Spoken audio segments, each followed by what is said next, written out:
ఎట్టకేలకు ఆర్జీవీ పోలీసుల విచారణకైతే హాజరయ్యారు. దీనికి సంబంధించి మరింత సమాచారాన్ని మా ప్రతినిధి గాలిబ్ లైవ్ లో అందిస్తారు. Ghalib, over to you. ఇప్పుడు పోలీసులైతే ప్రస్తుతం ఆర్జీవీని విచారిస్తున్నట్లుగా అయితే సమాచారం అయితే లభిస్తోంది. పోలీసులు అడిగిన ప్రతి ఒక్క క్వశ్చన్ కి కూడా ఆర్జీవీ సమాధానం ఇచ్చే అవకాశం ఉందా, లేదంటే దాటివేత ధోరణి ఏమైనా వ్యవహరిస్తారా? మొత్తం 4 నెలల తర్వాత విచారణకు హాజరవడం జరిగింది. కేసు నవంబర్ 4వ తారీఖున మద్దిపాడు పోలీస్ స్టేషన్లో ఆర్జీవీపై కేసు నమోదైంది. ఆ తర్వాత 2 సార్లు నవంబర్ 19వ తారీఖు 25వ తారీఖు 2 సార్లు ఒంగోలు రూరల్ పోలీసులు ఆర్జీవీకి నోటీసులు ఇచ్చారు. 2 సార్లు విచారణకు రామన్నా సరే ఆర్జీవీ డొమ్మా కొట్టడం జరిగింది. ఆ తర్వాత ఆయన కోర్టుకు వెళ్లారు. హైకోర్టులోని బెయిల్ వచ్చింది. అయితే బెయిల్లోని కీలక అంశాలను హైకోర్టు ప్రస్తావించింది. ఈ కేసుకు సంబంధించి బెయిల్ మాత్రమే వచ్చింది.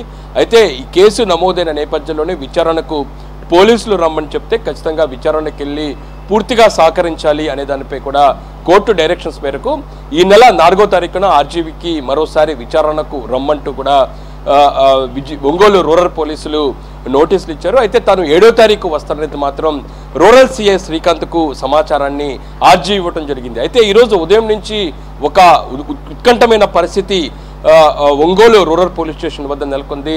ఆర్జీవీ వస్తారా రారా, మరోసారి డొమ్మా కొడతారనే దానిపై కూడా ఎక్కడా సమాచారం లేదు. ఈ నేపథ్యంలో పోలీసులు మాత్రం ఆర్జీవీ వస్తున్న నేపథ్యంలో పూర్తి స్థాయి ఏర్పాట్లు చేశారు. భారీగా పోలీసుల బందోబస్తు స్పష్టంగా మన విజువల్స్ లో చూసుకోవచ్చు. ఒంగోలు రూరల్ పోలీస్ స్టేషన్ దగ్గర కనబడుతున్నాయి. ఈ నేపథ్యంలోనే ఈరోజు ఉదయం 11:30 ఆర్జీవీ లాయర్గా ఉన్న శ్రీనివాస్ తొలితిగా వచ్చారు. ఈయన వచ్చిన వెంటనే ఖచ్చితంగా ఆర్జీవీ కూడా రాబోతున్నట్లుగా పోలీసులు స్పష్టంగా సమాచారం తీసుకున్నారు. ఆ తర్వాత కొద్దిసేపటి క్రితం 12:25 ప్రాంతంలోని ఆర్జీవీ పోలీస్ స్టేషన్కి చేరుకున్నారు. ఒకసారిగా పోలీసులు కూడా అలర్ట్ అయ్యారు. ఆర్జీవీతో పాటు ఆయన లాయర్ కొద్దిసేపటి క్రితమే ఒంగోలు రూరల్ పోలీస్ స్టేషన్లోని మొదటి అంతస్తులోకి ప్రవేశించడం జరిగింది. రూరల్ సీఏగా ఉన్న శ్రీకాంత్ ఆధ్వర్యంలోని ఆర్జీవీని ప్రశ్నిస్తున్నట్లుగా తెలుస్తుంది. ప్రధానంగా చూసినట్టయితే ఆర్జీవీ గత ప్రభుత్వ హయాంలోని ప్రధానంగా చంద్రబాబు, లోకేష్, పవన్ కళ్యాణ్ని సంబంధించి ట్విట్టర్ ద్వారా కించపరిచే విధంగా కూడా ఆయన పోస్టులు పెట్టారు.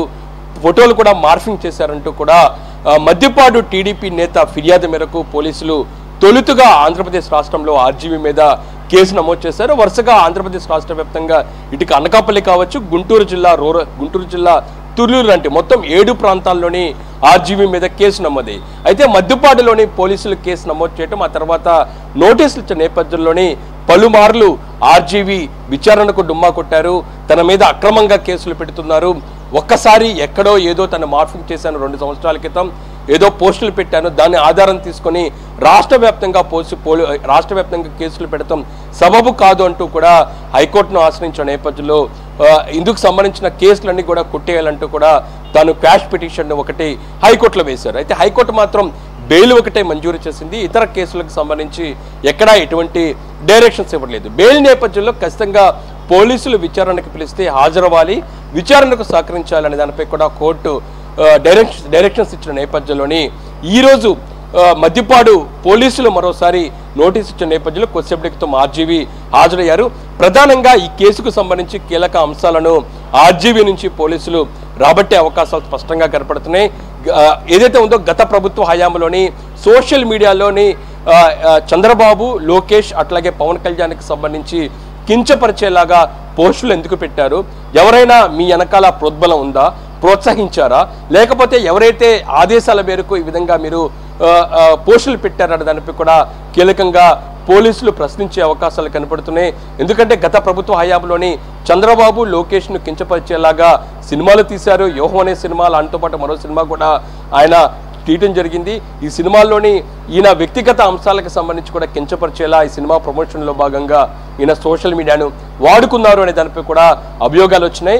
ఈ నేపథ్యంలోని గత ప్రభుత్వ హయాంకు సంబంధించి పెద్దల ఆదేశాలతో ఈ విధంగా వ్యవహరించాలా, లేకపోతే వ్యక్తిగతంగా పోస్టులు పెట్టారనే దానిపై కూడా కీలకమైన ప్రశ్నలను పోలీసులు రాబట్టే అవకాశాలు కనపడుతున్నాయి. ఇప్పటికే పోలీసులు ఇందుకు సంబంధించిన సాక్ష్యాలు కూడా సేకరించారు. ప్రధానంగా చూసినట్టయితే గత ప్రభుత్వ హయాంలో దాదాపు 2 సంవత్సరాల క్రితం ఏ విధంగా ఇటు ఎక్స్లో కావచ్చు, దాంతోపాటు ఇతర సోషల్ మీడియా ప్లాట్ఫామ్ మీద పోస్టులు పెట్టిన కొన్ని స్క్రీన్ షాట్లతో పాటు అందుకు సంబంధించిన విజువల్స్ కూడా పోలీసులు సేకరించిన నేపథ్యంలో వాటిని చూపిస్తూ ఆర్జీవీని ప్రశ్నలు సంధించే అవకాశాలు స్పష్టంగా కనపడుతున్నాయి.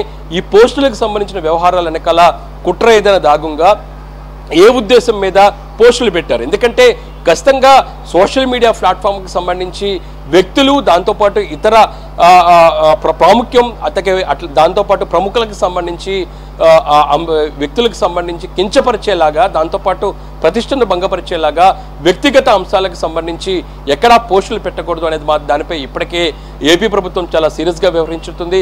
ఇప్పటికే చాలామంది సోషల్ మీడియాలోని అసభ్య పోస్టులు పెట్టేవారు, దాంతోపాటు ఇతర ప్రతిష్టను భంగపరిచే విధంగా పోస్టులు పెట్టే వారిపై చర్యలు తీసుకుంటుంది.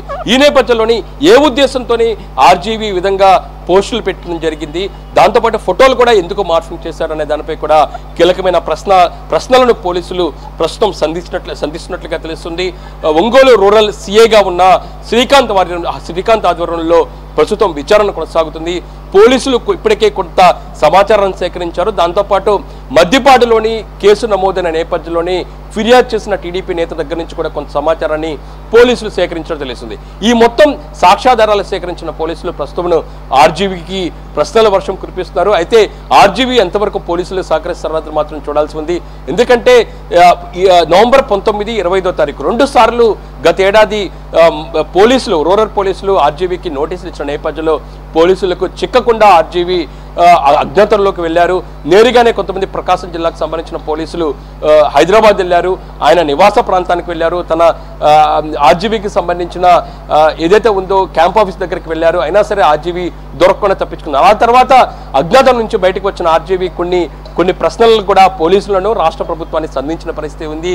ఎప్పుడో 2 సంవత్సరాల క్రితం తాను ఏదో పోస్టులు పెడితే ఈ విధంగా రాష్ట్ర వ్యాప్తంగా ఏ విధంగా కేసులు పెడతారు, తనకు సంబంధించి ఈ పోస్టులు పెడితే దానికి సంబంధించిన వాళ్ళ వ్యక్తిత్వం భంగపరచాలి, వాళ్ళ ప్రతిష్ట భంగపరుస్తుంది, వాళ్ళు ఏమైనా స్పందించాల్సిన అవసరం ఉంది. అయితే ఇతర వ్యక్తులు ఎందుకు కేసులకు సంబంధించి ఫిర్యాదు ఇస్తే ఏ విధంగా పోలీసులు కేసులు నమోదు చేస్తున్న దానిపై కూడా కొన్ని ప్రశ్నలు కూడా గతంలో పోలీసులకు ఆర్జీవీ సంధించిన నేపథ్యంలో ప్రస్తుతం జరుగుతున్న ఒంగోలు రూరల్ పోలీస్ స్టేషన్లో విచారణ జరుగుతున్న నేపథ్యంలో ఆ విచారణలోని ఎంతవరకు ఆర్జీవీ పోలీసులు సహకరిస్తారు, పోలీసులు అడిగే ప్రశ్నలకు ఆయన సమాధానం చెప్తారా లేదా, లేకపోతే పోలీసులు కౌంటర్గా ఆయన ప్రశ్నలు వేస్తారనేది మనం చూడాల్సి ఉంది.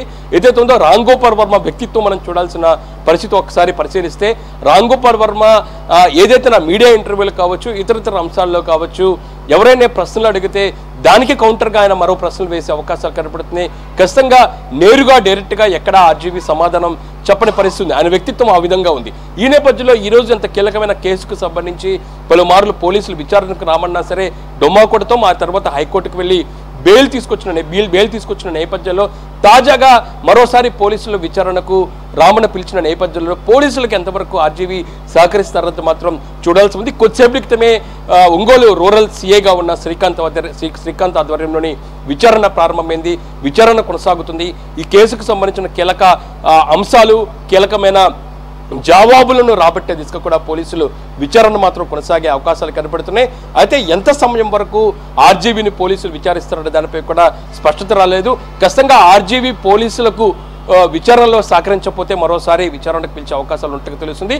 ప్రస్తుతం మాత్రం ఒంగోలు రూరల్ పోలీస్ స్టేషన్లో మాత్రం ఆర్జీవీ విచారణ మాత్రం కొనసాగుతుంది. Thanks for the updates.